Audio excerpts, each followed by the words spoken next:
So around 2020, I was at Dartmouth Medical School as an NIH fellow working on this core problem we're having in clinical psychology right now called comorbidity. At the center of this comorbidity problem is the idea that maybe we don't actually understand what disorders like depression or anxiety really are at their cores. Traditionally, major depression, generalized anxiety disorder, PTSD, substance use, we have treated them as basically distinct diseases. But these high rates of comorbidity raise a major question, which is, what if conditions like depression, anxiety, and substance abuse, which together make up something like 80% of mental health diagnoses, what if they co-occur so frequently because they are not truly separate diseases? We are beginning to suspect that although disorders characterized by depression or anxiety may look very different on the surface,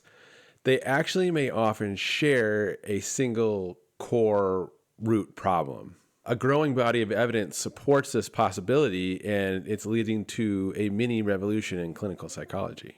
So the implications of this are huge. So if this shared core problem idea is true, then we could develop new interventions that directly target this smaller set of root dysfunctions that could be driving up to 80% of all mental illnesses. Influential researchers have been working on these approaches for years. They're called transdiagnostic treatments, trans meaning across. And these new treatments are exciting because by targeting this smaller set of root dysfunctions, the same treatment can be used to treat depression, anxiety, and even substance abuse, often simultaneously in people with comorbid conditions, right? As we've been developing these transdiagnostic treatments over the past 15 years, the most important question, of course, has been, what exactly are these shared root dysfunctions?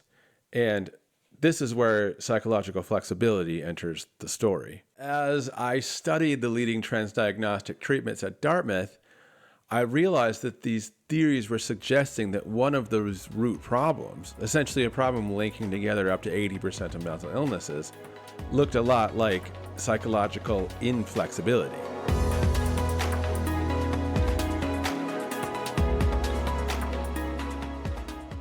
So I was already quite familiar with the concept. I first came across psychological flexibility in a happiness theory by Kashtan and Rottenberg, where they had proposed that psychological flexibility is this central organizing principle of human health. So not just psychological health, but physical too. And that framework was important for me because it was the only theory I could find that explained my dissertation results about emotion reactivity and happiness. So I was especially interested in psychological flexibility because I had already seen this clear convergence between Kashtan and Rottenberg's theory and Eastern philosophy. So Buddhist teachings claim that psychological flexibility, that is openness to the world exactly as it is actually the basis for the complete removal of human suffering. And when I had looked at that Buddhist claim through the lens of our best cognitive theories for how negative emotions are generated, it actually seemed scientifically plausible, because our best understanding of the origin of negative emotion is this incompatibility between our expectations for the world and how the world is. To top all this off, I eventually realized that super similar ideas were also present in our biggest emotion management theories. So that research shows that emotional suppression, which is a clear form of emotional inflexibility, is this core driver of human negative emotion. It tends to make episodes of negative emotion both more frequent and longer. So, in fact, the reason I, an emotion researcher, was at Dartmouth studying comorbidity in the first place was that failures to manage negative emotion were already considered leading candidates for transdiagnostic root causes. As I gradually began to grasp that psychological inflexibility was implicated in as much as 80% of mental health conditions, I just became genuinely shocked by how often the idea was appearing, not only across clinical treatments, but also across totally distinct areas of psychology, including emotion generation, emotion management, and theories of happiness. And this was especially surprising to me because these literatures are definitely not known for agreeing within themselves, much less converging across entire disciplines.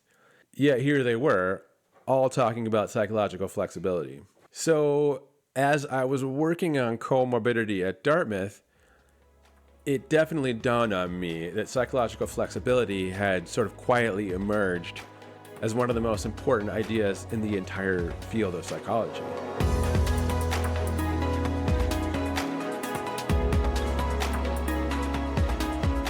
But the final part of this story, and the part that really, really blew us away, was when I was watching this HBO series about the LA Lakers. In one scene, Kareem Abdul-Jabbar is sitting in a mosque, and written on the wall behind him in these enormous letters were the words, "Surrender to God." When I saw that, my first thought was the Lord's Prayer, which I had recited in Christian church hundreds of times growing up. Thy will be done on earth as it is in heaven. I thought of the Eastern meditation practices I've been studying in college, where simple surrender and openness to the world were the single stated pathway to happiness. So at that moment, a larger picture came into focus. I started to see a remarkably coherent message that was permeating not just psychological science, but also ancient philosophy and basically all of the world's largest religions. The literal translation of the word Islam is surrender. It's a very similar basic message about opening to the world as it is, whether that's God's plan or the Buddhist notion of karma or whatever one sees as the ultimate force in the world. So that's psychological flexibility. It's not only one of the most important concepts in psychology, but it seems to be one of humanity's most replicated pieces of wisdom for how to live well.